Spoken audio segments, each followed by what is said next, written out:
যাই হোক, তাকে ঢোকানো হবে জান্নাতে 1 সেকেন্ডের জন্য, 1 মুহূর্তের জন্য, ঢুকিয়ে আবার বের করা।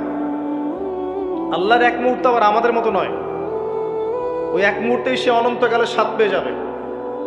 আল্লাহ পাকের 1 মুহূর্ত, তাতে অনন্তকালের স্বাদ সে পেয়ে যাবে ইনশাআল্লাহ। এবার বের করবেন।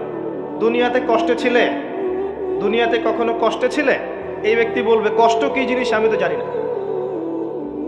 কষ্ট কি জিনিস আমি তো জানি না। অর্থাৎ এই হাদিস থেকে বুঝতে পারছি, দুনিয়াতে আমরা যে যত ভালোই থাকি না কেন, পরকালে যদি সফল হতে না পারি, দুনিয়ার জীবন বৃথা।